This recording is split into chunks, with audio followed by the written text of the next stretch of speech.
నమస్తే, welcome to Andhraprabha. దేశవ్యాప్తంగా సంచలనం రేపుతున్నటువంటి లవ్ జిహాద్, అలాగే ఇటు నిక్కా హలాల్ అంటే ఏంటి, మరొక విషయం గో సంరక్షణ. అసలు ఏం జరుగుతుంది తెలుగు రాష్ట్రాల్లో, అలాగే దేశవ్యాప్తంగా ఏం జరుగుతుందో తెలుసుకునే ప్రయత్నం చేద్దాం. ప్రస్తుతం మనతో పాటు ఉన్నారు సీనియర్ అడ్వకేట్ కరుణసాగర్ గారు. ఆయనతో మాట్లాడే ప్రయత్నం చేద్దాం, మరిన్ని వివరాలు తెలుసుకునే ప్రయత్నం చేద్దాం. నమస్తే సార్. నమస్తే. ఎలా ఉన్నారు? Very good. సో బేసిక్గా దేశవ్యాప్తంగా సంచలనం రేపుతున్నటువంటి టీసీఎస్ అమరావతి మధ్యప్రదేశ్లో జరిగినటువంటి కేసు ఏదైతే ఉందో, లవ్ జిహాద్ కానివ్వండి, ఒక అబ్బాయి దాదాపు 150కి పైగా పెళ్లిళ్ళు చేసుకున్నాడంటే మామూలు విషయం కాదు. అసలు ఏం జరుగుతుంది? యాక్చువల్గా టీసీఎస్ నాసిక్ బ్రాంచ్లో జరిగినటువంటి ఒక organised love jihad issue. Actually అది 2022 నుంచి 2026 వరకు కంటిన్యూస్గా 4 years నుంచి జరుగుతోంది. కానీ అన్ఫార్చునేట్ థింగ్ ఏంటంటే, ఆఫీస్లో ఇంటర్నల్ కంప్లైంట్ సిస్టమ్ను వాడుకొని హెచ్ఆర్ డిపార్ట్మెంట్కి మెయిల్స్ పంపించినప్పటికీ దాని మీద ఎటువంటి యాక్షన్ లేకపోగా, ఎవరైతే హరాస్మెంటు, సెక్షువల్ అబ్యూసు, ప్రైవేట్ పార్ట్స్ని టచ్ చేసే ప్రయత్నాలు చేసినారో వాళ్ళంతా ఎవరో కాదు, ఆఫీస్లో వాళ్ళ సుపీరియర్ వాళ్ళ హైరార్కీలో ఉన్నటువంటి వాళ్ళకన్నా పైన కూర్చున్నటువంటి పోస్ట్లో ఉన్నవాళ్ళు. సో ఈ మొత్తం కంప్లైంట్లో రాసింది ఏంటంటే, ఇట్లా ఈ రకంగా 4 years నుంచి చాలామంది అమ్మాయిలను ఇట్లా కొంతమంది పర్టికులర్ నేమ్స్, అంటే ముస్లిమ్స్లు they approached us, they were touching us inappropriately, మాతోటి సెక్షువల్ అడ్వాన్సెస్ కోసం ప్రయత్నం చేయడము, మీ ఇంట్లో మీ హస్బెండ్ లేనప్పుడు చెప్పండి, వీల్ గివ్ ఏ కంపెనీ, ఆ టైప్ ఆఫ్ చేయడం కాకుండా మెల్లగా వాళ్ళను భయపట్టించి, తర్వాత వాళ్ళకు నమాజ్ చేయించి, వాళ్ళతో బలవంతంగా, వాళ్ళతో రంజాన్ టైంలో రోజా ఉంచి, వాళ్ళకు బీఫ్ తినిపించి, ఈ రకమైనటువంటి చేసి వాళ్ళను కన్వర్షన్ చేసేటువంటి ప్రయత్నం చేశారు. ఈ విషయము ఒక అమ్మాయి 4 సంవత్సరాల పాటు ఇదంతా వేదనను భరించిన తర్వాత ఒక లోకల్ పోలీస్ స్టేషన్కి అప్రోచ్ అవుతుంది. లోకల్ పోలీస్ స్టేషన్లో కంప్లైంట్ తీసుకున్న తర్వాత ఒక స్పెషల్ టీంని ఒకటి ఏర్పాటు చేసి, ఆ టీము ఆ టీసీఎస్ కంపెనీలో హౌస్ కీపింగ్ స్టాఫ్ లాగా మారువేషంలో వెళ్ళి అక్కడ కొన్ని నెలల పాటు దే అబ్జర్వ్ ద సీక్వెన్సెస్. అసలు ఇవన్నీ జరుగుతున్నాయా ఏంటిదని, ఇన్ని సంవత్సరాల నుంచి జరుగుతుంటే కంప్లైంట్లు ఇస్తుంటే ఆ కంప్లైంట్స్ మీద యాక్షన్ ఎందుకు జరుగుతలేదు, వీటన్నిటి మీద వాళ్ళు కొంచెం తీసుకున్న తర్వాత when they zeroed on the people who are doing all this, ఇవన్నీ చేస్తున్న వ్యక్తులు ఎవరు బాధితులు అనేది వాళ్ళు పూర్తిగా తీసుకున్న తర్వాత, వారం రోజుల క్రితం నాసిక్ పోలీస్ అరెస్టెడ్ 7 members. దాంట్లో ఒక person alleged to be she is a master mind and conspirator behind all this organised love jihad issue, Nidha Khan అని చెప్పి షీఈ్ అబ్స్కాండింగ్. ఆ తర్వాత ఫర్దర్ ఇన్వెస్టిగేషన్లో తెలిసింది ఏంటంటే, ఎవరైతే లవ్ జిహాద్లో ట్రాప్ చేయబడ్డారో అమ్మాయిలను, they are about to be human traffic to Malaysia. దొంగ పాస్పోర్ట్లు తీసుకొని వాళ్ళను మలేషియాకి హ్యూమన్ ట్రాఫికింగ్ చేసి ప్రయత్నం జరిగింది. ఇది కూడా కుట్రలో భాగమే అని చెప్పి ఫర్దర్ ఇన్వెస్టిగేషన్ జరిగింది. దాని తర్వాత చాలామంది ఈ ఇష్యూ పైన హైకోర్టులో, సుప్రీంకోర్టులో రిట్ పిటిషన్స్ ఫైల్ చేయడం, తర్వాత సుప్రీంకోర్టు అబ్జర్వేషన్లో ఇప్పుడు ఈ టీసీఎస్ నాసిక్ లవ్ జిహాద్ ట్రాప్ కేసు ఏదైతుందో అది సుప్రీంకోర్టు అబ్జర్వేషన్లో ఇన్వెస్టిగేషన్ జరుగుతుంది. అయితే లా ప్రకారంగా కొన్ని పాయింట్స్ చూసుకుంటే కనుక, they are not a childish kids, like 15-16 teenagers కూడా కాదంత తెలియకపోవడానికి. ఇప్పుడు టీసీఎస్లో పనిచేస్తున్నారంటే అబౌవ్ 20 ఏజ్నే ఉంటుంది కదా. సో ఆ మాత్రం తెలియకుండా అంత ట్రాప్కి గురయ్యాయంట. ఫస్ట్ 1-2 monthsలోనే ఏదైనా తెలిసిపోద్ది బేసిక్గా, అందులో 150 మంది అంటే అది మామూలు విషయం కూడా కాదు కదా. సో ఇప్పుడు ఏం జరుగుతుందంటే, గత వారం రోజుల నుంచి జరుగుతున్న విషయం ఏంటంటే, ఓన్లీ అరెస్ట్ చేసినటువంటి వ్యక్తులు అమాయకులు, వాళ్ళు కేవలం ఇస్లాం మతంకి చెందిన వాళ్ళు కాబట్టి they have been targeted. Love జిహాద్ని ఈజీగా అందరికీ స్టాంప్ వేసేస్తున్నారు. వాళ్ళకి ఇష్టం లేకుండానే వాళ్ళు వచ్చి బీఫ్ తిన్నారా, వాళ్ళకి ఇష్టం లేకుండానే వాళ్ళు వచ్చి నమాజ్ చేస్తారా, వాళ్ళకి ఇష్టం లేకుండానే వాళ్ళు వచ్చి రోజా రంజాన్ టైంలో రోజా ఉన్నారా అని వాదనలు వస్తున్నాయి. అంటే అందరూ ఇది వైట్ వాష్ చేయడము, దీన్ని డైల్యూట్ చేసే ప్రయత్నం చేస్తున్నారు. ఒక్క డిబేట్లో కూడా ఎక్కడ విక్టిమ్ సైడ్ నుంచి ఆలోచించి మాట్లాడలేరు. మొన్న రీసెంట్గా జరిగిన ఒక డిబేట్లు ఆ విషయం నేను చెప్పడం జరిగింది. అసలు యాక్చువల్లీ ఆ ఎవరైతే ట్రాప్ కాబడ్డారో వాళ్ళ age group is between 22 to 26 వాళ్ళ శాలరీ రేంజ్ 18,000 to 25,000. వాళ్ళు ఫస్ట్ టైం లైఫ్లో ఒక టీసీఎస్ అనే ఒకటి ప్రెస్టీజియస్ కంపెనీలోకి జాబ్ వచ్చారు. ఆ తర్వాత వాళ్ళ ఎక్స్పీరియన్స్ క్యాల్కులేట్ అవుతుంది. తర్వాత ఫ్యూచర్లో ఈ ఎక్స్పీరియన్స్ తోటి దే కెన్ గో ఫర్దర్ అన్నట్టు ఆలోచనతోటి వాళ్ళు జాయిన్ కావడం. ఆ 18,000, 20,000, 25,000 salary is a hope of a family. నెలకు ఆ జీతం వస్తే ఆ ఫ్యామిలీ గడిచేటువంటి అవసరాలు ఉన్నటువంటి వాళ్ళు లోవర్ మిడిల్ క్లాస్ ఫ్యామిలీ నుంచి వచ్చిన వాళ్ళు. కైండ్ ఆఫ్ ఇంటర్న్షిప్ గా వాళ్ళు జాయిన్ అయ్యారు అనుకోవచ్చు అందులో మనం. Maybe I don't know, but వాళ్ళ శాలరీ స్ట్రక్చర్ చూసిన తర్వాత వాళ్ళ ఫ్యాబ్రిక్ బ్యాక్గ్రౌండ్ నుంచి తెలిసిన తర్వాత ఇన్వెస్టిగేషన్లో ఆ ఫ్యామిలీలో 2 పని చేస్తే 4 తినేటువంటి ఫ్యామిలీ, అట్లాంటి లోవర్ మిడిల్ క్లాస్ ఫ్యామిలీ నుంచి వచ్చిన వాళ్ళు ఒక మంత్ శాలరీ అనేది వాళ్ళకి మంత్ లాంగ్ వెయిట్ చేసేటువంటి హోప్. ఈ కంప్లైంట్స్, ఇంటర్నల్ కంప్లైంట్స్ ఇచ్చిన తర్వాత కూడా ఎటువంటి యాక్షన్ జరగకపోతే they started, maybe they couldn't even file A complaint. ఎందుకంటే కంప్లైంట్ ఫైల్ చేస్తే హయ్యర్ అప్ మీద కంప్లైంట్ ఫైల్ చేస్తే వీళ్ళంతా ఒక లాబీ, వీళ్ళంతా ఒక కాన్స్పిరసీలో భాగమని వాళ్ళు తెలుసుకునే లోపు వాళ్ళ జాబ్ పోయేది. జాబ్ థ్రెట్ ఉండే. So there are different reasons. అంటే టీసీఎస్ కంప్లీట్ గా వీళ్ళని పెంచి పోషిస్తుంది అనుకోవచ్చా హ్యూమన్ ట్రాఫికింగ్ కి? నో, టీసీఎస్ అది prestigious software company, private organization. దానికి 100,000 బ్రాంచ్లు ఉన్నాయి అక్రాస్ ది గ్లోబ్. అంటే not only 1-2 members or else 10 members, it's been like 150 members means. No, that is different issue. Nashik లో జరిగినటువంటి ఈ లవ్ జిహాద్ యాంగిల్ కేసులో 7 members అరెస్ట్ అయ్యారు. దాంట్లో ఒకరు absconding, that is totally 8. Okay, ఇక్కడ ఒక బాధితులు ఒక 15 మంది ఉన్నారు అని ఇనిషియల్ రిపోర్ట్స్ ప్రకారం తెలుస్తుంది. ఈ యాంగిల్లో ఆలోచిస్తే వాళ్ళు కేవలం జాబ్ సెక్యూరిటీ కోసము కంప్లైంట్ ఇస్తే జీవితం అవుతుంది, రేపు పొద్దున అవసరాలకు డబ్బులు ఉండవని కూపపోయిపోయారా తెలియదు. చాలామంది also started to practice Islam by force. So ఇట్లాంటివి జరిగినాయి. ఇవి ఒక అమ్మాయి ధైర్యం చేసి కంప్లైంట్ చేయడం వల్ల ఇదంతా బయటకు వచ్చింది. దీంట్లో టీసీఎస్ కంపెనీ పెంచి పోషించేది ఏం లేదు. టీఎస్సిఎస్ కంపెనీలో హైర్ చేసే డిపార్ట్మెంట్లో ఎవరైతే హెడ్ ఉంటారో, హ్యూమన్ రిసోర్సెస్ డిపార్ట్మెంట్లో, ఆ హెడ్ మొత్తం ఈ కాన్స్పరసీకి she was spearheading it. తానే హైర్ చేసేటప్పుడు ముస్లిం అబ్బాయిలను, అందమైన హిందూ అమ్మాయిలను ఒక టీం లాగా వేసి వర్క్ స్టార్ట్ చేయించేది. అక్కడ నుంచి అది స్టార్ట్ అయినా కొద్దీ ఆ కంప్లైంట్స్ తన దాకా వచ్చేసరికి ఆ కంప్లైంట్స్ తొక్కిపెట్టింది. 4 years అని వచ్చింది. తర్వాత అక్కడ నాసిక్ పోలీస్ వాళ్ళు వెన్ దే ఇన్వెస్టిగేటెడ్, ఆమె మెయిల్ని, అంటే కదా ఇంటర్నల్ కంప్లైంట్ సిస్టమ్ ఉంటుంది కదా, దాంట్లో తన కంప్యూటర్ హార్డ్ డిస్క్లోని మెయిల్ చెక్ చేస్తే దాంట్లో 484 కంప్లైంట్స్ ఉన్నాయి సెక్షువల్ అబ్యూస్ మీద అని చెప్పి రిపోర్ట్స్ వచ్చినాయి. ఇప్పుడు అరెస్ట్ అయిన వాళ్ళ ఇన్వెస్టిగేషన్ నడుస్తూ ఉంది. నిదా ఖాన్ను అరెస్ట్ చేయడానికి పోలీసులు ట్రై చేస్తున్నారు. And she also trying for anticipatory bail on different reasons. నేను ప్రెగ్నెంట్ కాబట్టి బెయిల్ ఇవ్వాలని చెప్పి, నేను అసలు ఆ కంపెనీలో హెచ్ఆర్ఏ కాదు, I was just some telecaller అని, పర్మనెంట్ కూడా కాదు, రీసెంట్లీ ఐ వాజ్ ఎన్రోల్డ్ అని చెప్పి ఆ రకమైనటువంటి వస్తున్నారు. బట్ స్టిల్ ఇంకా ఇన్వెస్టిగేషన్ నడుస్తోంది. ఈ ప్రిలిమినరీ రిపోర్టు కంప్లైంట్ ఏ వ్యక్తి కూడా, ముఖ్యంగా ఆడవాళ్ళు, భారతదేశంలో ఆడవాళ్ళు వీళ్ళు నన్ను సెక్షువల్ అబ్యూస్ చేశారు అని చెప్పి ఫాల్స్ కంప్లైంట్ అయితే ఇవ్వరు.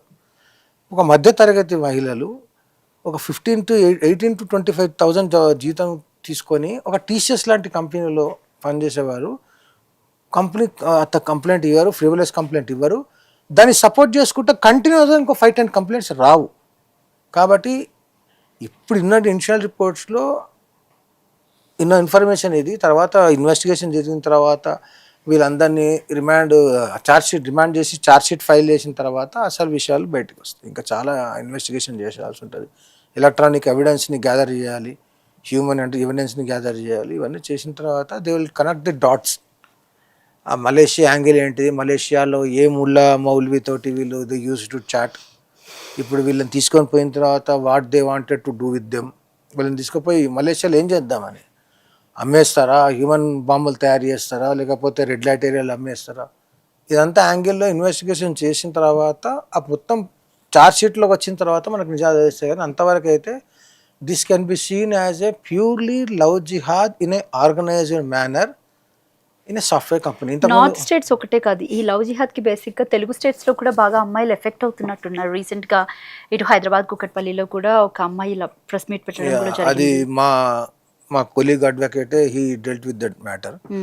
ఆ అమ్మాయిని వాడు ట్రాప్ చేసి నేను హిందూనే, నా పేరు నవదుర్గ అని చెప్పి అప్రోచ్ అయ్యి తర్వాత పెళ్లి చేసుకొని ఆ అమ్మాయిని బిజినెస్ పెడుతున్నా అని చెప్పి some lakhs of rupees squeeze out చేయడం. ఆ తర్వాత అమ్మాయి పేరున్నటువంటి ప్రాపర్టీని తన పేరు మీకు ట్రాన్స్ఫర్ చేయించుకోవడం, ఆమెకు డ్రగ్స్ లాంటిది ఏదో మత్తు పదార్థాలు ఇచ్చి వాళ్ళ ఫ్రెండ్స్ వాళ్ళ బ్రదర్తో కలిపి గ్యాంగ్ రేప్ చేయడం, ఇవన్నీ అలిగేషన్స్ ఉన్నాయి. దుర్దోషం ఏంటంటే వీళ్ళు కూడా చాలా లేట్గా కంప్లైంట్ ఇచ్చారు. ఆ కంప్లైంట్ ఇచ్చిన తర్వాత పోలీస్ వాళ్ళు కూడా దాని మీద టైమ్లీ యాక్షన్ తీసుకోకపోవడం, దాని తర్వాత వీళ్ళు మా హిందూ వాహిని అనే సంస్థకు వాళ్ళు అప్రోచ్ కావడం, దాని నుంచి ఇక లీగల్ టీం వెళ్ళి ఆ కేసును టోటల్గా పర్సూ చేసిన తర్వాత ఇదంతా జరిగింది. ఇది మొన్న రీసెంట్గా ప్రెస్ క్లబ్లో పెట్టిన ప్రెస్ మీట్లో she revealed all these things. ఎందుకు ఈ మధ్య కాలంలో this is not an isolated case. మీకు లవ్ జిహాద్ అనేది జనరల్ అపోహ ఏంటంటే కేవలం కాలేజ్ స్టూడెంట్స్ పెళ్లిగా అమ్మాయిలను మాత్రమే చేస్తాను అనుకుంటారు. No, love jihad is open to 15 years to 50 years. 15 to 50. Even married women, పిల్లలు ఉన్న వాళ్ళను కూడా ట్రాప్ చేసి వాళ్ళకి కావాల్సింది రిప్రొడక్షన్కి పనికొచ్చేటువంటి ఒక ఆడ మనిషి. They want this country they want to take over this country by population. అది కాన్సెప్ట్ యాక్చువల్. వాళ్ళ గజ్వాహే హింద్ అనేది 2047 వరకు ఈ దేశాన్ని ఇస్లాం కంట్రీగా చేయాలి. ఇస్లాం కంట్రీ చేయడానికి యుద్ధం చేయడం ఒకటి, దాడులు చేయడం, బాంబులు పెట్టడం, తర్వాత మాస్గా గొడవలు చేసి అల్లర్లు చేసి దాడులు చేసి వెళ్ళగొట్టడం, ఆ తర్వాత పాపులేషన్ పెంచడం. లవ్ జిహాద్ వల్ల they are hitting the Hindu society by from two sides. First thing, Hindu అమ్మాయిలను కన్వర్ట్ చేసుకొని they are decreasing the population. Hindu అమ్మాయితోటి వాళ్ళు పిల్లలు సంతానం పొంది they are increasing their population. ఒక్క దెబ్బ రెండు పిట్టలు అంటారు కదా. Love jihad should be understand from this angle. మన అమ్మాయి ఒక్కతే కన్వర్ట్ అయ్యి వెళ్ళిపోవట్లేదు. ఆ అమ్మాయి గర్భం ద్వారా పుట్టే వాళ్ళు ఉంటారు కాబట్టి ఒక హిందూ గర్భం యాక్చువల్లీ అది బాండ్ టు ఏ హిందూ కదా. హిందూ డిఎన్ఏ తోటి ఉన్నటువంటి గర్భంలో ఇస్లాం మతాన్ని ఫాలో చేసేవాళ్ళు పుట్టిస్తున్నారు. They are hitting us with 2 points strongly. Love జిహాద్లో ఎంత ఆర్గనైజ్డ్గా లవ్ జిహాద్ జరుగుతా అనేది కేరళ స్టోరీ 2 క్లియర్గా చూపించింది. డొమెస్టిక్లో కేరళ స్టోరీ 1 పార్ట్లో ఐఎస్ఐఎస్ ఈ టెర్రర్ క్యాంప్స్లో కానీ ఈ తీవ్రవాద సంస్థలలో అమ్మాయిలు ఎవరైతే ఫ్యామిలీని వదిలేసి వచ్చి ఇక్కడ యుద్ధం చేస్తూ ట్రైనింగ్ క్యాంప్స్లో ఉంటారో వాళ్ళ సెక్షువల్ నీడ్స్ని సాటిస్ఫై చేయడానికి కాఫిర్ కే ఔరత్ హోనా, ఖలీఫత్ అని చెప్పి నెట్ఫ్లిక్స్లో ఒకటి సిరీస్ ఉంటుంది. ఖలీఫత్ ఎప్పుడైనా చూసి ఉంటారో లేదో, you see it, you watch it. Actually దాంట్లో ఎంత క్లియర్గా how a common middle class family అమ్మాయిలను ట్రాప్ చేసి వాళ్ళలో మతాన్ని దానికి ఎట్లా అంటే దే ఇంజెక్ట్ ఇట్. ఎంత ఇంజెక్ట్ చేస్తారంటే అప్పటి వరకు పెంచిన తల్లిదండ్రుల మాటను కూడా వాళ్ళు దే డోంట్ కేర్. ఆ పెద్దమ్మాయి ఇన్ఫ్లుయెన్స్లో చిన్న అమ్మాయి కూడా వచ్చేసి ఇద్దరు రాత్రి పాస్పోర్ట్లు తీసుకొని ఆ వాడితో కలిపి గ్యాంగ్తో కలిపి they cross the border cross చేసేసి వాళ్ళు సిరియాకి వెళ్ళిపోతారు. సిరియాకి వెళ్ళిపోయి ఐఎస్ఐఎస్ క్యాంపుల్లో నా జీవిత లక్ష్యం ఏంటిది అని అంటే కేవలం ఒక ఐఎస్ఐఎస్ తీవ్రవాదికి భార్యని వాడితోటి నేను పిల్లలు కానీ ఈ అల్లాకు సేవ చేయడమే నా జీవిత లక్ష్యం అన్నట్టు వాళ్ళు అంత ఇంజెక్ట్ చేస్తారు వాళ్ళు. అది చూడండి సినిమా, it is very deeply researched movie. దాన్ని లైవ్ సీన్స్ ఉంటాయి దాంట్లో. That is too hard, digest చేసుకోలేరు. ఓన్లీ వెస్ట్రన్ కంట్రీస్ నుంచి ట్రాప్ చేసి, అంటే లండన్, యూరోప్ కంట్రీస్ నుంచి అమ్మాయిలను ట్రాప్ చేసి they are brought down to Iran and Syria. వీళ్ళకు భార్యలుగా ఒక క్యాంపులో తీసుకుపోయి వేసేస్తారు. వేసేయగానే వచ్చేసేస్తాడు, నాకు ఇన్ని పైసలు ఇస్తా, నాకు అమ్మాయి కావాలి పెళ్లి చేసుకోవడానికి అని అంటే వాళ్ళు తీసుకొచ్చి ఇస్తారు. ఈ అమ్మాయి ఉందని అంటే వాళ్ళకి డబ్బులు ఇచ్చేసి అక్కడనే మౌలి కూర్చుంటాడు, అక్కడనే నికా చదువుతారు, తీసుకొని వెళ్ళిపోతారు. కథం from next day she will have to breed. వీడు చనిపోతాడు, యుద్ధానికి పోతాడు పోతాడు కదా, వీడు చనిపోతాడు, ఆమె విడో అవుతుంది కదా, విడోను కూడా they will sell out again. ఎందుకంటే రిప్రొడక్షన్ కదా, ఆడవారి పని is to reproduce. They are only fit for reproduce as per their beliefs and their books. మగవాడి పని జిహాద్ చేయడం. That is how they want to take over this globe. అంటే ఏంటి ఈ నిక్కా హలాల్ అంటే కూడా ఏంటి అసలు? సో అంటే ఇది ఒక 1 minute ఈ నిజాలు తెలియకుండా చాలామంది are getting trapped into it. Trap అయిపోయిన తర్వాత కాన్సిక్వెన్సెస్ తెలిసేలోపు వాళ్ళు సూట్ కేసుల్లో దొరుకుతారు, ఫ్రిడ్జుల్లో దొరుకుతారు, లేదంటే చెత్త కుప్పల్లో దొరుకుతారు, లేదంటే వాడు కొట్టి తన్ని తరిమేస్తే హాస్పిటల్లో కొంచెం అదృష్టం బాగుంటే దెబ్బలు తిని ఇంటికి తల్లిదండ్రుల దగ్గరికి ప్రాణం ఉంటే. ఈ 5 తప్ప 6వది జరగదు. హ్యాపీ ఉన్నటువంటి లవ్ జిహాద్ ట్రాప్డ్ ఉమెన్ ఎవరు లేరు. There are live examples all over the internet. Target చేసి ఎట్లా టార్గెట్ చేస్తారంటే ఒక ఫీల్డ్లో నంబర్ 1 వాళ్ళని టార్గెట్ చేసేస్తారు. టార్గెట్ చేయగానే వాళ్ళకు ఒకసారి టార్గెట్ చేసి మ్యారేజ్ చేసుకున్న తర్వాత వాళ్ళతో ఒక వీడియో తీపిస్తారు. రీసెంట్గా ఈ కేసెస్కి సంబంధించి మీకు మోనాలిసా భోస్లే ఐడియా ఉందమ్మా? భోస్లేనో తను కూడా లవ్ జిహాద్ ట్రాప్లో పడింది అని చెప్పేసి అమ్మాయి కూడా వన్ ఆఫ్ ద విక్టిమ్ అయినప్పటికీ కూడా వాళ్ళ ఫాదర్ వాళ్ళు కంప్లైంట్ ఇచ్చినప్పుడు, అంటే తనకి పెళ్ళయ్యేసరికే తన ఏజ్ 17 years అని చెప్పేసి న్యూస్లో అంటే కథనాల్లో కూడా రావడం జరిగింది.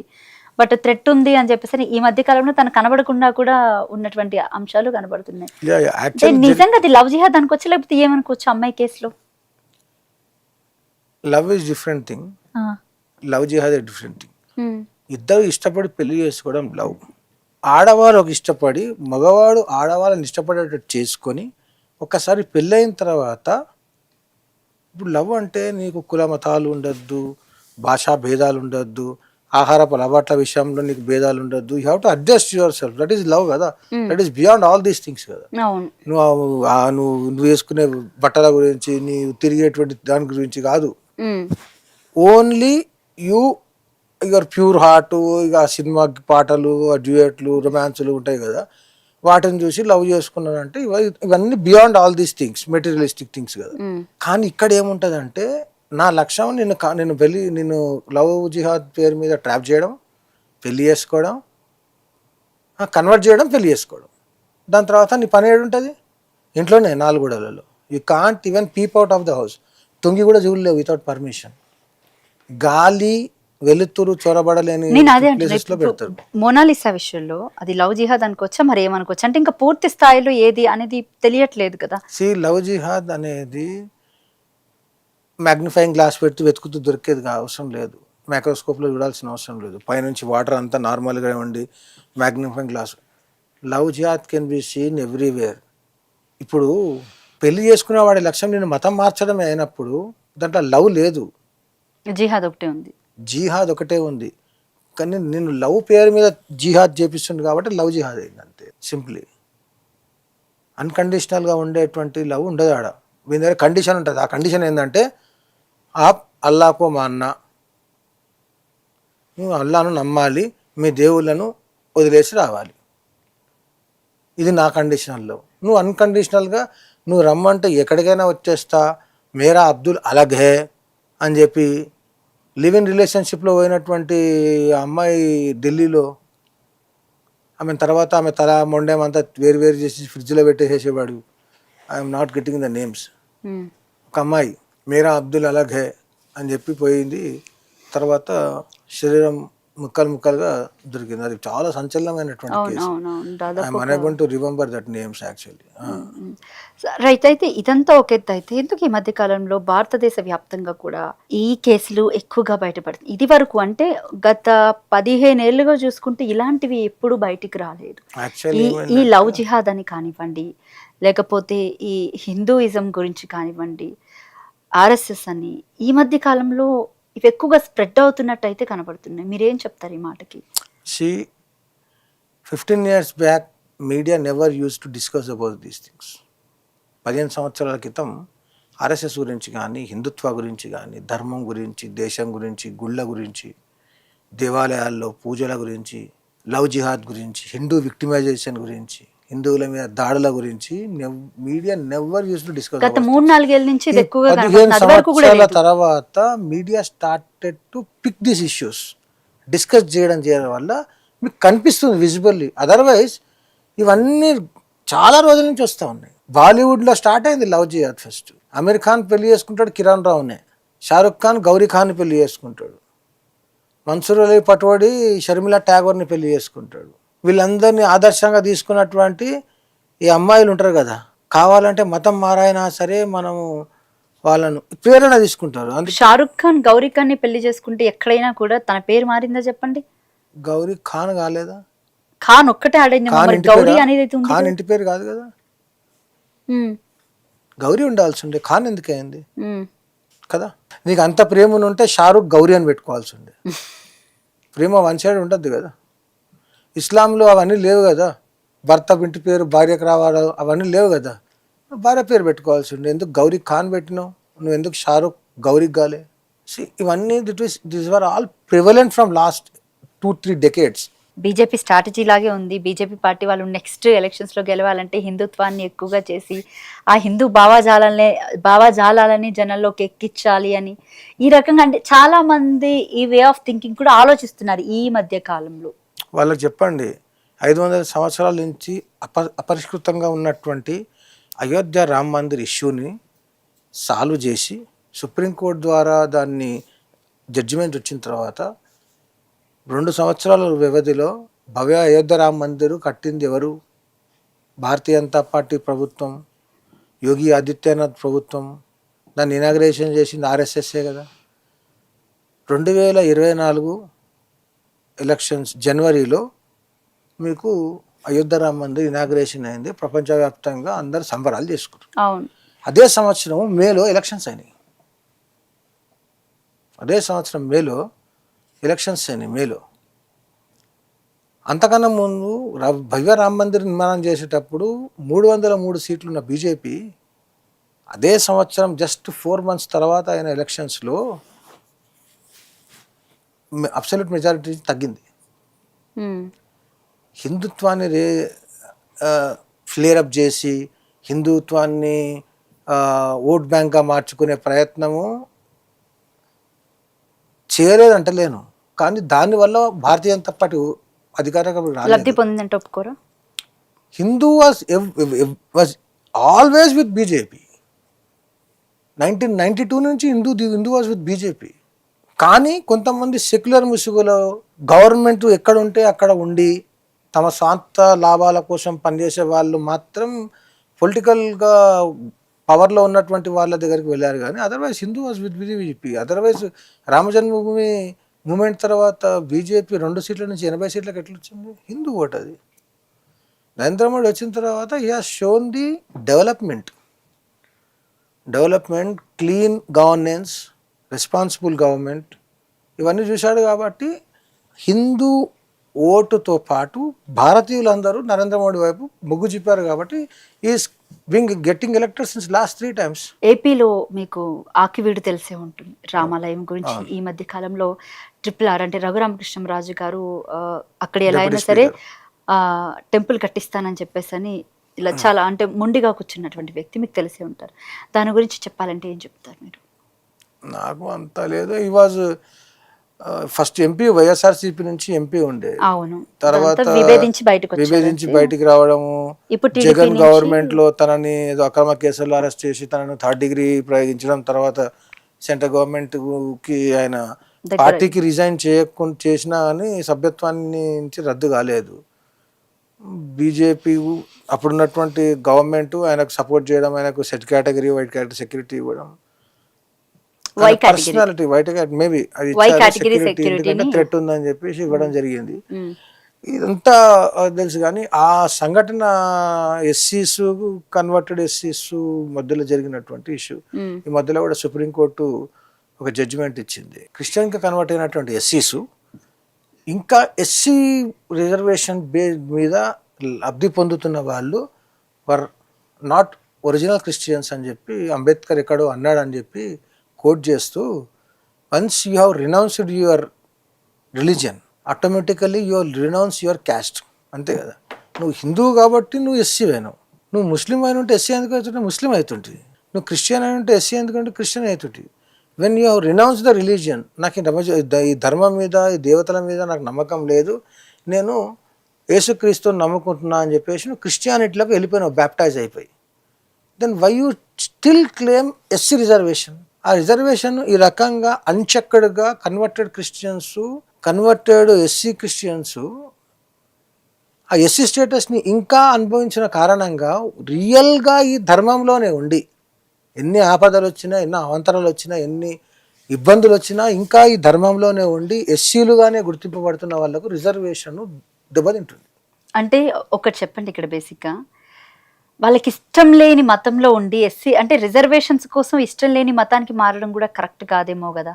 ఎస్సీలో ఇక్కడ ఉండలేక నువ్వు క్రిస్టియన్గా మారిపోయావు. రిజర్వేషన్స్ కోసం వాళ్ళు మళ్ళీ హిందుత్వంలోకి వస్తే రిజర్వేషన్ కోసం ఇప్పుడు చాలా మంది ఎస్సీలు వాళ్ళకి ఉపాధి లేక కుల మతాలు అంటే కొన్ని విషయాల్లో ఏంటంటే రిజర్వేషన్స్ త్రూ లబ్ధి పొందుతున్న వాళ్ళు చాలా మంది ఉన్నారు. అలాంటి వాళ్ళు వాళ్ళకి ఇష్టమై వాళ్ళేదో క్రైస్టియానిటీ అంటే క్రిస్టియానిటీలోకి వెళ్ళుంటారే తప్ప క్రిస్టియానిటీ నుంచి వాళ్ళేదో లాభం పొందుతున్నట్టయితే కాదు కదా. బట్ అలాంటప్పుడు ఇప్పుడు ఈ ఎస్సీ రిజర్వేషన్స్ కోసం అని చెప్పేసి క్రిస్టియానిటీలో ఉంటే మాకు ఇవి దక్కవు అని వాళ్ళు మళ్ళీ హిందూ మతంలోకి వెళ్తే ఏంటి లాభం? వాళ్ళకి లాభమా నష్టమా అనేది చట్టం చెప్తలేదు. See, this is your personal choice. Religion is a personal choice. Food అనేది personal choice, religion personal choice. నీ పర్సనల్ చాయిస్ కోసము you can't play with the total religion. First thing. Second thing, you can't play with the law. చట్టం క్లియర్గా ఏం చెప్పిందంటే కాన్స్టిట్యూషన్లో there will be no space for religious reservations. మతపరమైన reservations లేవు. Only Hindu, Buddha, Jain కమ్యూనిటీలో ఉన్నటువంటి ఎస్సీలు అండ్ ఎస్టీలు వాళ్ళకే రిజర్వేషన్. అవును, కరెక్టే. మరి క్రిస్టియన్స్ అంటే క్రిస్టియానిటీగా కన్వర్ట్ అయిన వాళ్ళకి రిజర్వేషన్స్ ఉండవు అంటే ఎంతవరకు కరెక్ట్ అది? అరే కాన్స్టిట్యూషన్లో లేదని చెప్తున్నా కదా మీకు. ఇప్పుడు మీకు ఏం చెప్పింది నేను? కాన్స్టిట్యూషన్లో రాసింది ఏంటంటే there will be no scope of religious reservations. మతపరమైనగా వీడు ముస్లిం కాబట్టి వీడికి రిజర్వేషన్ ఇవ్వాలి, వీడు క్రిస్టియన్ కాబట్టి రిజర్వేషన్ ఇవ్వాలని ఇక్కడ ఇవ్వకూడదని వచ్చింది డైరెక్ట్. ఉండదు, ఇవ్వకూడదు కూడా. కాన్స్టిట్యూషన్లో ఏముంది?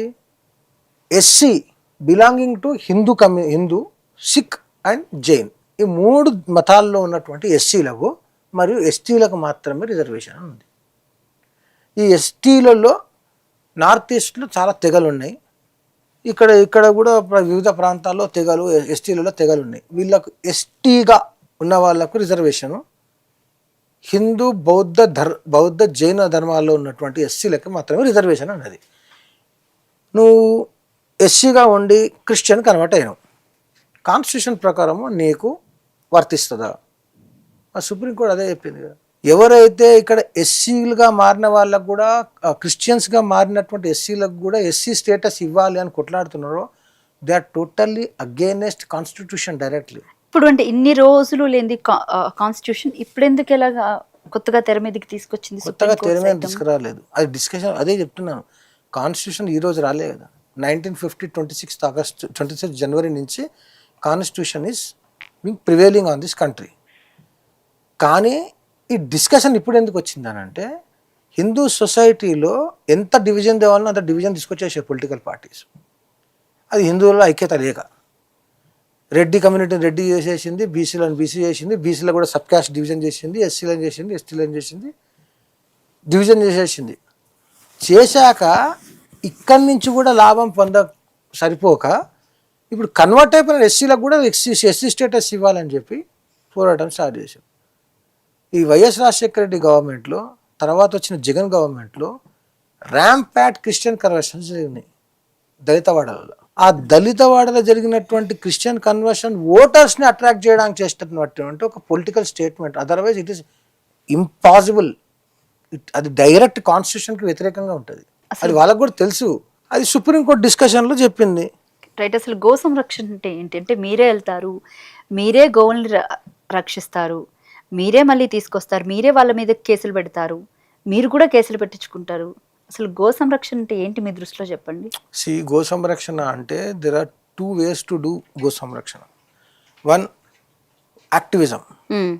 యాక్టివిజంలో ఏదైతే అంతరించిపోతున్నటువంటి గో సంతతి ఉందో, అనేక రకాలైనటువంటి గో సంతతులు ఉన్నాయి భారతదేశంలో.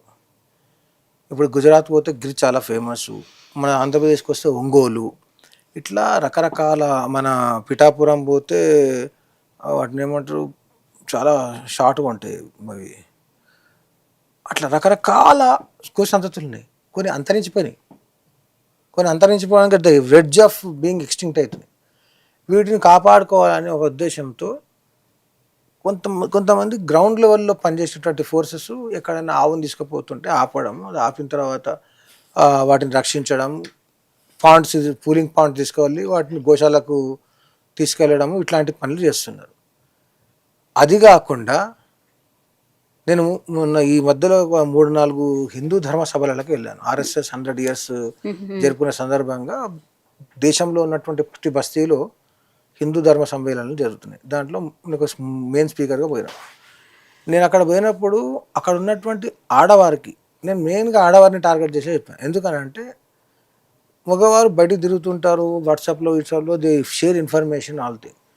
లేడీసు మ్యాక్సిమం ఇంట్లోనే ఉంటారు. అంటే middle class ladies, lower middle class ladies, ఎవరైనా జాబ్ చేసేవారు తప్ప మిగతా వాళ్ళంతా మ్యాక్సిమం ఇంట్లోనే ఉంటారు. కాబట్టి వాళ్ళకి ఇన్ఫర్మేషన్ ఉండాలని చెప్పి మీరు ఇంట్లో కూర్చొని కూడా గో సంరక్షణ చేయవచ్చు. బయట రోడ్డు మీదకి వెళ్ళి ఆపే వాళ్ళకన్నా ఎక్కువ చేయొచ్చు. ఒకటి, గో సంరక్షణ చేయడానికి చేయాల్సిన ఫస్ట్ పని ఏంటంటే, మీ ఇంట్లో రేపటి నుంచి ఆవు పాలు తప్ప, దేశీ ఆవు పాలు తప్ప ఇంకో పాలు ఇంట్లోకి రావద్దని ఫస్ట్ నిర్ణయం తీసుకోండి. గో సంరక్షణ చేయాలనుకుంటే, గో సంరక్షణ చేయాలనుకున్న వాళ్ళు దేశీ ఆవు పాలు మాత్రమే మా ఇంట్లోకి రావాలని చెప్పి మీకు పాలు వేసే పాలవాడికి చెప్తారా, లేకపోతే మీరు సూపర్ మార్కెట్కి వెళ్ళి కొనే దగ్గర ప్యూర్ దేశీ గౌ మిల్క్ కావాలని డిమాండ్ చేస్తారా, మీ ఇష్టం. మీ ఇంట్లోకి కేవలం దేశీ ఆవు పాలు రావాలి, దేశీ ఆవు పెరుగు మాత్రమే మీ ఇంట్లోకి రావాలి, దేశీ ఆవు మజ్జిగ మాత్రమే మీ ఇంట్లోకి రావాలి, లేదంటే మీ ఇంట్లో తెచ్చుకుంటారు తయారు చేసుకోవాలి.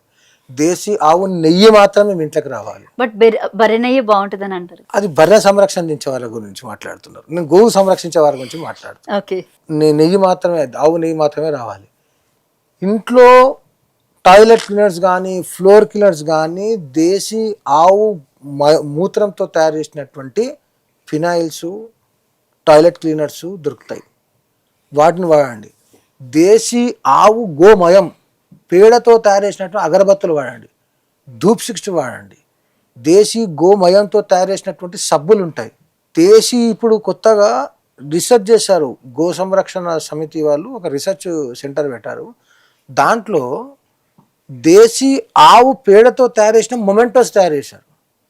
దానివల్ల ఉపయోగం ఏంటంటే, ఒక పాత కాలాల్లో మనం మట్టితోటి ఇల్లు కట్టేవారు, కట్టిన తర్వాత దానికి మొత్తం పేడ రుద్దేవారు. మీరు కూడా తూగో జిల్లా వారు కాబట్టి మీకు బాగా తెలిసి ఉంటుంది.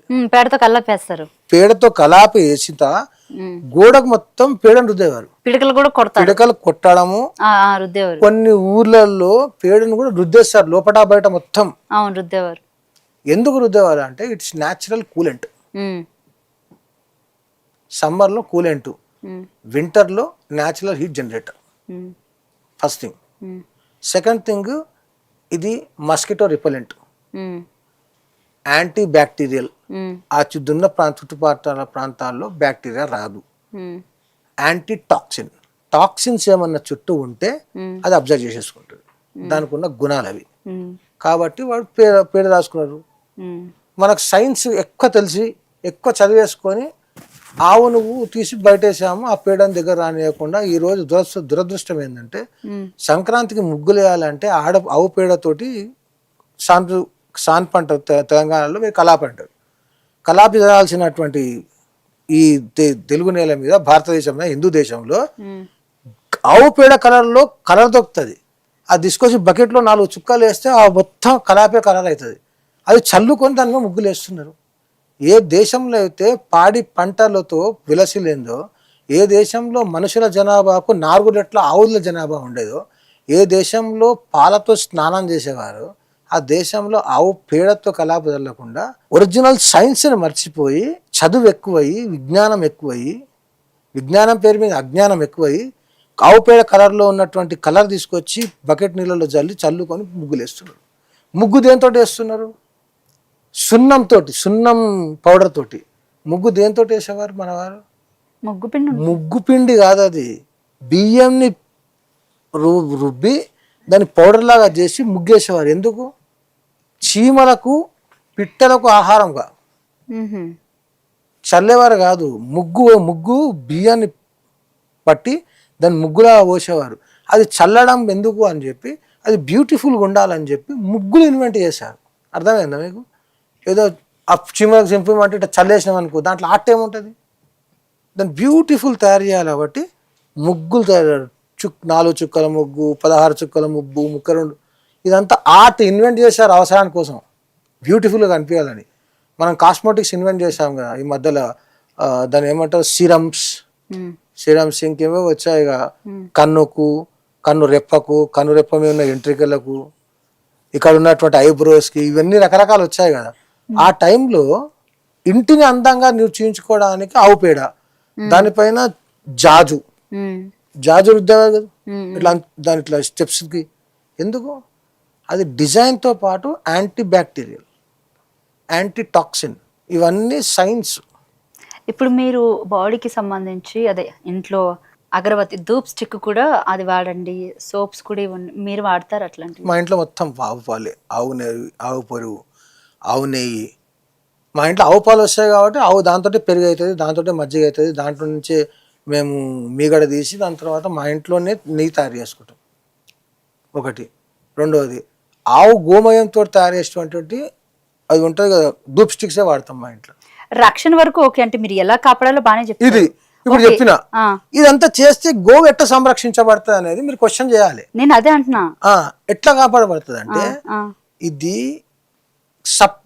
Demand supply market. ఎకనామిక్స్ మొత్తము డిమాండ్ సప్లై మీద ఆధారపడి ఉంటది. అవును. డిమాండ్ పెరిగింది అనుకోండి, రేట్ పెరుగుతుంది. ఓకే. ప్రొడక్షన్ ఉంటే సప్లై పెరుగుతుంది, ప్రొడక్షన్ లేకపోతే ఏమవుతుంది? సప్లై తగ్గితే రేటు పెరుగుతుంది. బంగారం పెరగలే, అవును, యుద్ధం అయ్యి అక్కడ ప్రొడక్షన్ తగ్గి ఇక్కడ డిమాండ్ పెరిగింది, బంగారం రేటు పెరుగుతుందని కొనడానికి పోతున్నారు. ఇక్కడ సప్లై అంతే ఉంది కానీ రేటు మాత్రం పెరిగిపోయింది. అట్లనే ఆవు వస్తువులకు డిమాండ్ మీరు పెంచితే ఆవు పొట్టిపోయినా రైతు అమ్మడు, దాని నుంచి వాడికి ఇన్కమ్ వస్తుంది. కాబట్టి ఏముంది, ఆ రోడ్డు మీద గడ్డి మేస్తుంది, ఆవు మన పేడేస్తుంది, ఆవు మూత్రం వస్తుంది. ఇన్ని చెప్తున్నారు కదా మీరు బేసిక్గా. మరి ఓల్డ్ సిటీలో ఒక ప్లేస్లో ఆవుల్ని కానీ లేకపోతే అంటే ఆవుల్ని నిర్దాక్షిణంగా చంపుతారండి. ఎందుకు చంపరు? అట్లాంటి ప్లేసెస్ కి వెళ్ళి ఎందుకు అడ్డుకోలేకపోతున్నారు? ఒక విషయం చెప్పండి, నేను ఇంట్లో కూర్చొని మీరు గో సంరక్షణ ఏ రకంగా చేయాలనేది చెప్తున్నాను. అది ఓకే, మేము అడ్డుకోవడానికి నేను పోలీస్ కాదు. I'm not animal husbandry department, I'm not veterinary department. It is the duty of the government to safeguard. Constitution లో దెర్ ఈస్ ఎ క్లాస్ ఏముంటుంది తెలుసా? డైరెక్టివ్ ప్రిన్సిపల్స్ ఆఫ్ స్టేట్ పాలసీలో it is the state's duty to protect the cow అని రాసి ఉంటుంది. ఎవరి డ్యూటీ అది? State duty. Police department, veterinary department, animal husbandry department పోయి అటువంటి ఇల్లీగల్ స్లాటర్ హౌస్ని సీజ్ చేసి వాళ్ళని అరెస్ట్ చేసి జైల్లో పెట్టాలి. ఈ రాష్ట్రంలో నుంచి వివిధ ప్రాంతాల నుంచి హైదరాబాద్కి వస్తున్నటువంటి అన్ని రూట్స్లో గో సంరక్షణ చేయాలి. వాళ్ళను చెక్ పోస్టులు పెట్టాలి, ఆ గోవులను కాపాడాలి, పూలింగ్ పాయింట్స్లో పెట్టాలి, వాటికి ఫుడ్ అరేంజ్ చేయాలి, వాటర్ అరేంజ్ చేయాలి, వెటర్నరీ డాక్టర్ పెట్టాలి, వాటిని తీసుకొని అప్రాపరియేట్ ప్లేస్లో గోశాలలు పెట్టాలి. ఇదంతా వాళ్ళ బాధ్యత. నేను హిందువుగా, ఒక సామాన్య సిటిజన్గా how can you save the cow అంటే you have to bring up the demand for the cow products demand చేస్తే అమ్మడు. ఇప్పుడు కొనుక్కొని తీసుకుపోయి కోసేవాడు ముసలిమైనా అమ్మేవాడు ఎవరు? హిందువే కదా, రైతే కదా. రైతుకి ఎందుకు అమ్మాల్సిన అవసరం వచ్చింది? ఒట్టిపోయిన తర్వాత దాన్ని గడ్డి పెట్టడం వేస్ట్ అని అమ్మేస్తుండు కదా. అమ్మేస్తా డబ్బులని వస్తాయి అనుకుంటాడు. అప్పటిదాకా తల్లిలాగా పెంచినటువంటి ఆవును వాడు అమ్ముతున్నాడంటే బాధతోటే అమ్ముతాడు, ఎవరు సంతోషంగా అమ్మరు. వాళ్ళకి ఎందుకు బాధ అంటే దీనికి పెడితే వాడు ఇంటికి ఫ్యామిలీ పెట్టలేడు కాబట్టి. దానికి డిమాండ్ పెంచింది అనుకోండి, అమ్మడు. అది న్యాచురల్ డెత్ చనిపోతుంది, లేదంటే డిసీజ్ వచ్చి చనిపోతుంది, అంతే. ఆవుకు డిసీజ్ వచ్చినా కానీ దాని గోమయంలో కానీ గోమూత్రంలో కానీ దాని డిసీజ్ ఆనవాళ్ళు ఉండవు. ఆవుకు విషం తినిపించినా కానీ అది దాని పేడలో విషం కానీ దాని మూత్రంలో విషం కానీ రాదు. ఇది ఇస్ సైంటిఫికలీ ప్రూవెన్. అందుకే ఆవును గోమాత అన్నారు. మిగతా ఏ జంతువుల్లో ఆ లక్షణం లేదు కాబట్టి వాటిని గోమాత అని మాతలు అనలే. ఇంతకుముందు మన డిస్కషన్లో వచ్చిన సబ్జెక్ట్ అది. ఆ గోవు సంరక్షణ అట్లా చేయవచ్చు. గోవును కాపాడే బాధ్యత గవర్నమెంట్ డిపార్ట్మెంట్స్ది. వాళ్ళు గవర్నమెంట్ డిపార్ట్మెంట్స్ ఫెయిల్ అవుతున్నారు కాబట్టి గ్రౌండ్లో నిలబడినటువంటి ధర్మాన్ని కాపాడాలనుకున్న ఒక ఇంటెన్షన్ ఉండి తెగింపుతోటి రాత్రింబవళ్ళు కష్టాన్ని భరించి దాడులను ఎదుర్కొని ఎఫ్ఐఆర్లను కూడా ఎదుర్కొని కోర్టులకు ఎదుర్కొని జైళ్ళకు ఎదుర్కొని కూడా ఈరోజు కొన్ని వందల వేల మంది గో సంరక్షకులు రోజు నిద్ర పోకుండా హైవేల మీద ఆవులను కాపాడుతున్నారు. ఆ మాత్రం ఆ గోశాలలో ఏర్పాటు చేసి గోశాలలో అందరూ హిందువులు డొనేషన్స్ తోటి గోశాలలో కనీసం ఆదరణ కూడా లేని గోశాలలు చాలా ఉన్నాయి. ఈ మధ్యలో కొంచెం ధర్మం మీద ఈ గోవు మీద అవగాహన పెరిగి చాలామంది గోశాలకు డొనేషన్స్ ఇవ్వడము, దానివల్ల అంతో ఇంతో గోవు చంపకుండా కాపాడగలుగుతున్నాం. గోవును సంతతిని అంతరించిపోకుండా చేసే ప్రయత్నం చేస్తున్నాం. Otherwise it's government duty. ప్రతి స్టేట్లో గోచర భూములు వదలాలి, ప్రతి జిల్లాలో ఉండాలి, ప్రతి మండలంలో ఉండాలి, ప్రతి గ్రామంలో గోచర భూమి అని ఉంటుంది. మీకు తెలియదు. మీరు పాత విలేజ్ మ్యాప్ తీస్తే మీకు సర్కార్ అని, గ్రామకంఠం అని, దేవాలయ భూమి అని, శ్మశానం అని, స్కూల్ అని, పంచాయత్ ఆఫీస్ అని ఎక్కడైతే స్పెసిఫై చేస్తాడో అట్లా ప్రతి ఊరి మ్యాప్లో ఒక గోచర భూమి అని ఉంటుంది. ఒక 10 ఎకరాలు 15 ఎకరాలు ఉంటుంది. అందులో ఉత్త గడ్డి పెంచాలి. ఊర్లో ఉన్న ఆవులు మొత్తం ఆ గడ్డి తినేసి రావాలి. వాటి కోసమే ఆ గడ్డి. అంత ఇంపార్టెన్స్ ఉండేది. కాన్స్టిట్యూషన్లో ఇచ్చారు, చట్టాల్లో ఇచ్చారు. Prevention of cruelty against Animal protection యాక్ట్లో కౌ ట్రాన్స్పోర్టేషన్ ఎట్లా ఉండాలని రాశారు. ఒక్క ట్రాన్స్పోర్ట్ చేసేటువంటి వెహికల్ కూడా ఆ యాక్ట్ను ఫాలో కాదు. Prohibition of cow slaughter act అని ఉంటుంది. కౌ స్లాటర్ యాక్ట్ అని స్పెసిఫిక్గా ఉంది యాక్ట్. గోవును కాపాడాలని, అంటే అంతరించిపోయేటువంటి దిశలో పోయినటువంటి గోవును కాపాడాలని హిందువులందరూ ఉన్నారు. ఇంకో సింపుల్ థింగ్, మీరు ఇంట్లోనే గోవుకు డిమాండ్ ఇన్ని రకాలుగా పెంచవచ్చు అని తెలుసుకున్నాం కదా. ఇంకో పని చేయొచ్చు. డైలీ ₹1, ఒక ఇంటి నుంచి ₹1 ఆవు కోసం పక్కకు పెట్టండి. మీ దగ్గర ఉన్నటువంటి గోశాలలకు వెళ్ళి వాటికి గడ్డి, వాటికి అనారోగ్యం అయితే వెటర్నరీ డాక్టర్కు చూపించడానికి దేనికో ఒకదానికి మీరు ఇచ్చే ప్రయత్నం చేస్తే డైలీ ₹1, సంవత్సరానికి ₹364 ఒక బిర్యానీ ఖర్చు. అది ఒక పూటకు. అట్లా దేశంలో ఉన్నటువంటి 100 కోట్ల మంది ఇస్తే గోవులు ఆటోమేటిక్గా కాపాడబడతాయి. మనం రోడ్ల మీదకి పోయి వెహికల్లను ఆపేసి కొట్లాడి పోరాడాల్సి వస్తుంది. ఇక్కడ నయం, ఇంకా ఆపుతున్న వాళ్ళ మీద లారీలు ఎక్కిచ్చేస్తున్నారు. ఇప్పుడు ఈ మధ్యలో కొంచెం వెహికల్స్ కూడా సీజ్ చేసి రిలీజ్ చేయకుండా పెట్టేసినందుకు చాలా లాస్ అవుతుందని దాడులు చేస్తున్నారు. నార్త్లో గన్నులు పెట్టుకొని తిరుగుతారు గోరక్షకులు. వాడు వెహికల్ ఆపకపోతే టైర్ వేల్చేస్తారు గన్ తోటి. అంత రిగరస్గా జరుగుతుంది అక్కడ. This is nothing. తెలుగు రాష్ట్రాల్లో చేసేది నథింగ్. అక్కడ ఏ గవర్నమెంట్ ఉన్నా కానీ గోరక్షకులు అట్నే చేస్తారు. లేకపోతే గోవులు బతకవు. మనం ఎక్కడనో జూ పార్క్లో చేయాల్సి వస్తుంది గోవును. రైట్. ఇంకా నిక్కా హలాల్ అంటే ఏంటి సార్? నికాలా హలాలా అనేది యాక్చువల్గా it's not a term which you can see in sharia or షరియాలో లాంటిదో అక్కడ పుస్తకాల్లో లేదు అని నా ఇన్ఫర్మేషన్. కానీ ఖురాన్లో ఉందా లేదా అని ఐ డోంట్ నో. కానీ నికా హలాల్ అనే ఒక కాన్సెప్ట్, ఒక వర్డ్ని కాయిన్ చేసింది ఓన్లీ ఏంటంటే త్రిపుల్ తరక్, ఆవేశంలో కోపంతో అనాలోచితంగా ఒక ముస్లిం భర్త ముస్లిం భార్యకు తలాక్ అని 3వ తలాక్ చెప్పేస్తే వాళ్ళ మధ్యలో ఉన్న బంధము తెగిపోతుంది. ఆ నిమిషంతో తెగిపోతుంది. ఏంటి బంధం? భార్యాభర్తల బంధం. ఈడు అరే నేను తప్పు చేశాను అని రియలైజ్ అయ్యి మళ్ళీ భార్యను యాక్సెప్ట్ చేయలేడు. ఇప్పుడు మన హిందూ ఫ్యామిలీస్, క్రిస్టియన్ ఫ్యామిలీస్లో ఎట్లుంటుంది, భార్యాభర్తలు కొట్టుకుంటారు, రాత్రి పొద్దున్న లేచిన తర్వాత అందరు నార్మల్ అవుతారు. కానీ అక్కడ ఆ ఛాన్స్ లేదు. నీకు భర్త కోపం వచ్చిందంటే నీ కోపం వస్తే ఏం లేదు, నీ భర్త కోపం వచ్చినట్టు నీకు 3 సార్లు తలాక్ అన్నాడు అంటే you are no more his wife, you have no right to stay in his house. వాడు తర్వాత అరే ఇదేంద్ర ఇట్లా చేసినా ఇట్లా తప్పైపోయిందని చెప్పి రియలైజ్ అయిపోతే వాడు ఏం చేయాలంటే వాళ్ళ భార్య ఇంకొకరిని పెళ్లి చేసుకోవాలి, నిఖా కావాలి ఖురాన్ ప్రకారం. నిఖా అయిన తర్వాత వాడి భార్య ఆ ఇంకోతోటి కన్జ్యూమేట్ చేయాలి, అంటే శోభనం చేసుకోవాలి, సెక్షువల్ యాక్ట్స్లో పాల్గొనాలి కంపల్సరీ. పాల్గొన్నాక వాళ్ళిద్దరి మధ్యలో ఒక భార్యాభర్త రిలేషన్ నడిచిన తర్వాత వాడు ఆమె మీద కోపంతో వాడు 3 సార్లు తలాక్ అంటే అప్పుడు she's eligible for marrying her first husband. That is నికా హలాలా. ఈ నికా హలాలా అనే సబ్జెక్టు త్రిపుల్ తలాక్ బ్యాన్ చేశారు కదా పార్లమెంట్లో, చట్టం తెచ్చి మోదీ గారి గవర్నమెంట్లో. దాని తర్వాత నికా హలాలా బాధితులు బయటకు రావడం జరిగింది. ఇన్ని రోజులు ట్రిపుల్ తలాక్ వల్ల ఎవరైతే డైవర్స్ అయిపోతుందో వాళ్ళని పెళ్లి చేసుకోవాలంటే ఇక బయట వాళ్ళకి చెప్తే మళ్ళీ వాడు పెళ్లి చేసుకుంటే ఒకవేళ నా భార్య వాంతో ఉంటే ఎట్లా, మళ్ళీ నేను ఎట్లా యాక్సెప్ట్ చేయగలుగుతాను, నా మనసు ఒప్పుకోదని చెప్పేసి విత్ ఇన్ ద ఫ్యామిలీలో ఆ అగ్రిమెంట్ జరిగేది.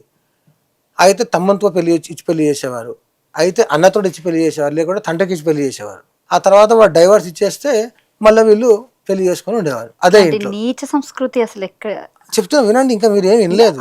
ఆడదానికి రెస్పెక్ట్ ఎక్కడుంది ఇక్కడ? మరి అదే చెప్పేది. నేను ఏం చెప్పా, వాళ్ళ దృష్టిలో ఆడవారంటే ఓన్లీ పిల్లలు కనడానికి దేవుడు సృష్టించినటువంటి ఒక జీవం అంతే. They don't have souls, they don't have feelings. ఈ టేబుల్ కుర్చీలు ఎట్లో లైఫ్లెస్గా ఉన్నాయో వాటి ఉపయోగం ఏంటంటే కూర్చోవడమే, అంతే కదా. వాళ్ళ దృష్టిలో వాళ్ళ మతాచారాల ప్రకారం వాళ్ళ స్క్రిప్చర్స్ ప్రకారము మహిళలు కేవలం they are only fit for reproduction. And second thing, marriage అయిన తర్వాత భర్తను సుఖంగా ఉంచడానికి మాత్రమే they are born, they are no purpose to born other purpose అని వాళ్ళ ఉద్దేశం. ఇప్పుడు ఈ నికాలాలో within the family arrangements అవుతున్నాయి కదా, విత్ ఇన్ ద ఫ్యామిలీలో లేరు మగవాళ్ళు. అప్పుడు ఎట్లా అంటే ఆ ఏరియా మౌలికి ఇచ్చి పెళ్లి చేస్తారు.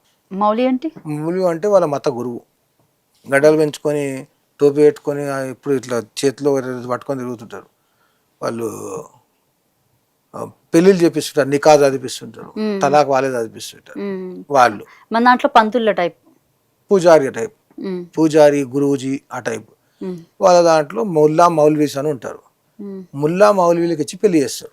వాళ్ళ భార్యను కోపంలో వాడు డైవర్స్ ఇచ్చి వాళ్ళ నాయనకి ఇచ్చి పెళ్లి చేసిండు. వాళ్ళ నాయన ఈ ముసలి వయసులో మళ్ళీ నా కూడా పిల్లని ఇస్తాడు కాబట్టి నేను డైవర్స్ ఇస్తా అయ్యా అని చెప్పి వాడు ఇస్తలేడు.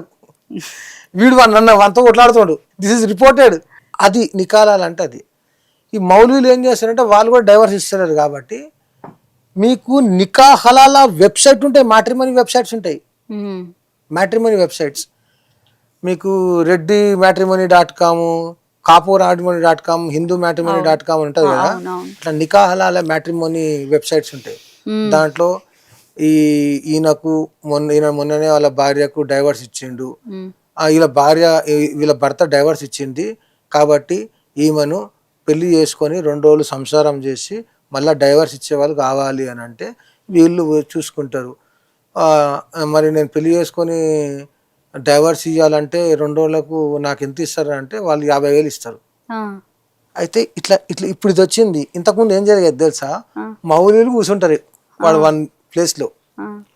సరే ఇట్లా వీళ్ళ ఫ్యామిలీ అంతా కలిసిపోయి మావాడు ఇట్లా డైవర్స్ ఇచ్చేసిండు, ఇప్పుడు ఈ అమ్మాయిని పెళ్లి చేసుకోవాలి, మేము ఆమెను కూతురులా చూసుకున్నాము, అక్కలా చెల్లెలా చూసుకున్నాం కాబట్టి పెళ్లి చేసుకోవడానికి మాకు మనసు ఒప్పుతలేదు కాబట్టి మీరు పెళ్లి చేసుకొని 2 రాత్రులు గడిపిన తర్వాత మళ్ళీ డైవర్స్ ఇస్తే మీకు 50,000 ఇస్తామని చెప్పి.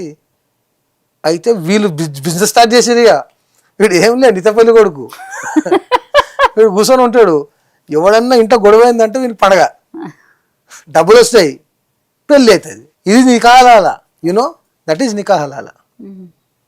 హిందూ మతంలో ఆచారాలు ఎట్లుండాలి, హిందూ మతంలో ఏ గుళ్ళోకి ఎవరు పోవాలి, హిందూ మతంలో దీపం ఇవ్వాలా, ఆరతి ఇవ్వాలా, ఊదుబతితో ఆరతి ఇవ్వాలా, హిందూ మతంలో గుడిలో గంట కొట్టాలా, చప్పట్లు కొట్టాలా, హిందూ మతంలో పూజలను, మంత్రాలను, పాటలను లౌడ్ స్పీకర్ పెట్టి వినాలా, లేకుంటే లోపల ప్రార్థన చేసుకోవాలా, హిందువులు గుళ్ళల్లో విరిగిపోయినటువంటి విగ్రహాలను రిప్లేస్ చేయాలా వద్దా అని డిసైడ్ చేసే సుప్రీంకోర్టు నికా హలాల గురించి కామెంట్ చేయదు.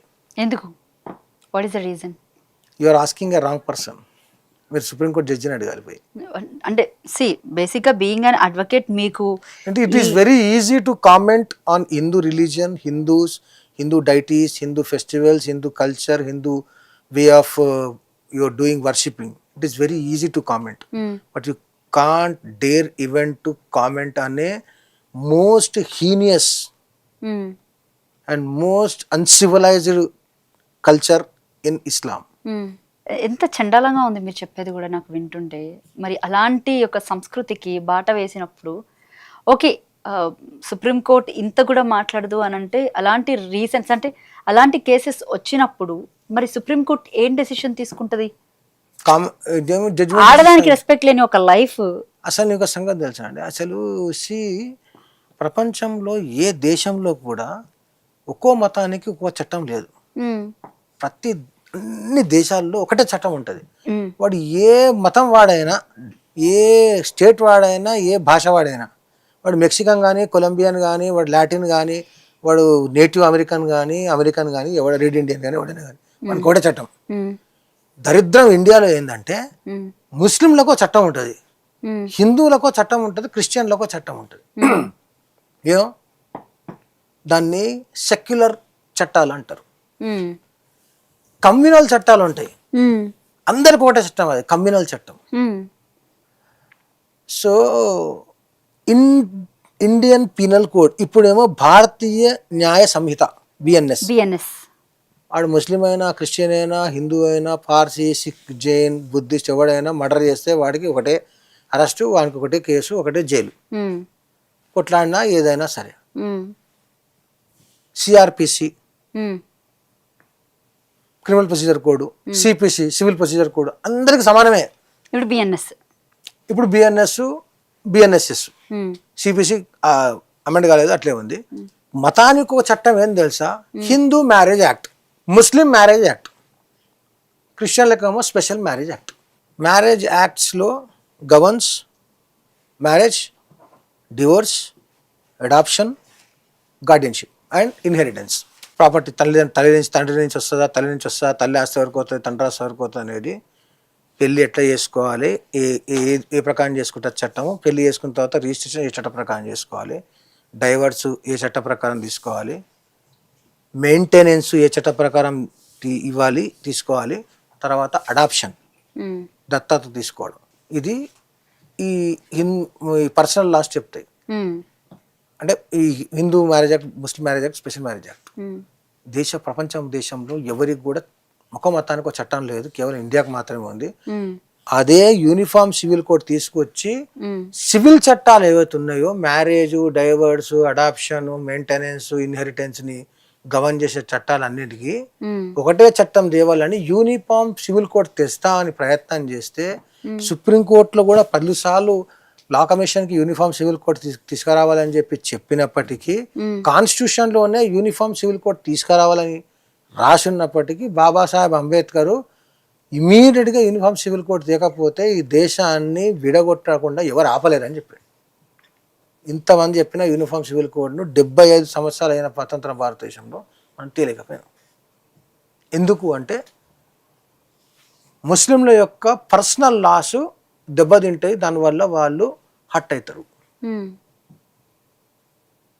ట్రిపుల్ తలాక్ అనే చట్టాన్ని కేవలం మొగుడికి కోపం వస్తే భార్య తప్పు చేసిందా చేయలేదా ఇవన్నీ ఆలోచించకుండా తలాక్ తలాక్ తలాక్ అని 3 సార్లు అనేసి నువ్వు భార్య కావని చెప్పేసి డినౌన్స్ చేసేటువంటి పద్ధతిని ప్రోహిబిట్ చేస్తూ పార్లమెంట్లో ఒక చట్టం తీసుకొస్తే ముస్లింలందరికీ ప్రతినిధిగా ఉన్నటువంటి అసదుద్దీన్ ఓవైసీ దాన్ని వ్యతిరేకిస్తాడు.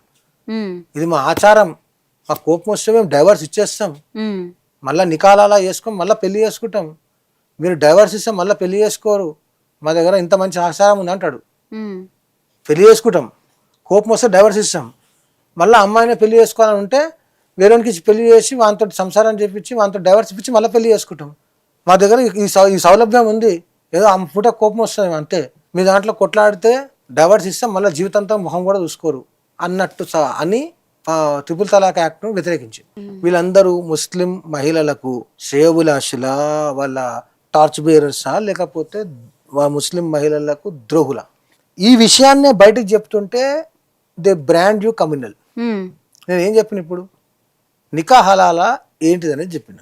కాన్స్టిట్యూషన్లో ఎస్సీ రిజర్వేషన్స్ గురించి, ముస్లిం రిజర్వేషన్, క్రిస్టియన్ రిజర్వేషన్ గురించి చెప్పిన.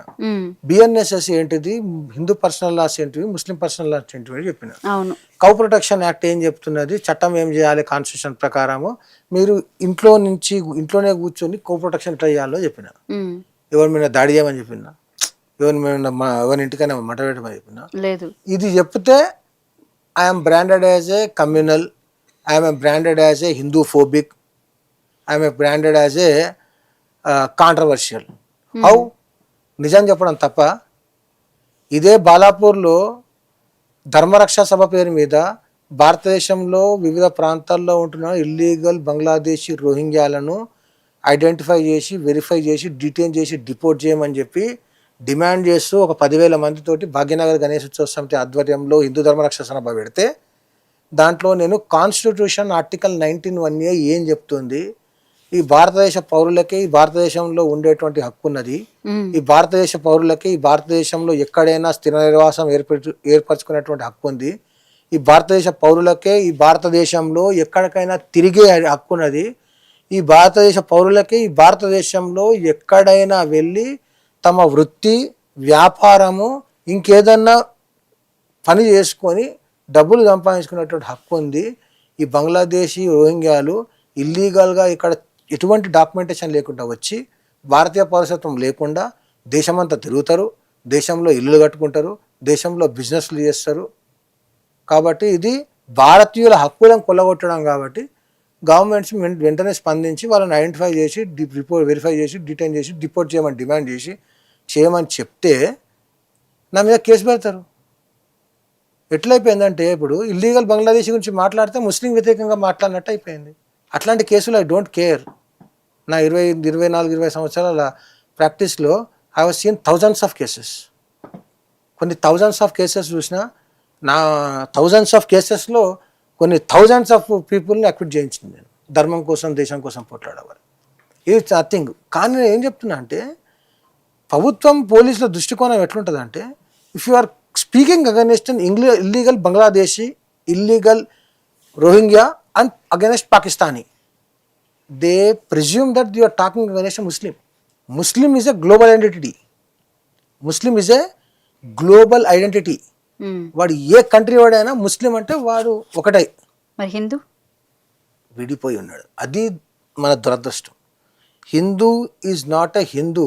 First he is a Reddy, Brahmin, Kapu, Kamma, Velama and etcetera etcetera, దెన్నే Hindu.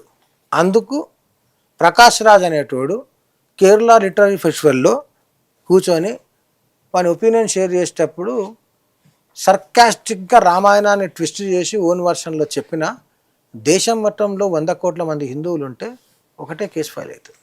Because Hindu is divided on the lines of caste. Hindu is divided on the lines of financial status.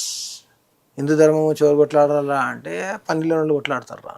ఈరోజు నీ పేరు రాము, నరేషు, సందీపు, మహేషు, వెంకటేషు, చిరంజీవు ఎందుకున్నదంటే మీ తాతలు, తండ్రులు 800 సంవత్సరాల మొఘల్ పరిపాలన, దాడులు, దమనకాండ, హింసలను తట్టుకొని 200 సంవత్సరాల క్రిస్టియన్ల పరిపాలనలో దాడులు, దెబ్బలు, చిత్రహింసలు, పన్నులు అన్నీ తట్టుకొని బెదిరింపులకు బెదరకుండా, నీకు బుజ్జగింపులకు పడిపోకుండా, నీకు తాయిలాలు ఇచ్చినా, నీకు ఎర్రలు వేసినా దానికి చొంగగార్చకుండా, బుట్టు తీయకుండా ధర్మాన్ని పాటించింది. కాబట్టి మీ తాత ముత్తాతలు పూజ, యజ్ఞ, యాగాదులు చేస్తూ ఇది దేవుడు, ఇది రాముడు, కృష్ణుడు అని వాళ్ళు నేర్చుకొని, గుర్తుపెట్టుకొని, గుళ్ళను కాపాడుకుంటా మీ తండ్రికి నేర్పిస్తే మీ తండ్రి నుంచి మీరు నేర్చుకోరు కాబట్టి మీరు హిందువులు ఉన్నారు.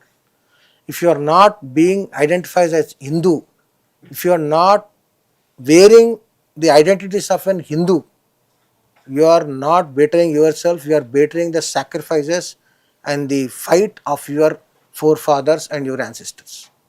Thank you sir, thank you so much sir, మీ విలువైన సమయాన్ని మాకు కేటాయించినందుకు. ఇది సీనియర్ హైకోర్టు అడ్వకేట్ కరుణసాగర్ గారితో ప్రత్యేక ఇంటర్వ్యూ. మరొక ఇంటర్వ్యూతో మళ్ళీ కలుద్దాం. Thank you.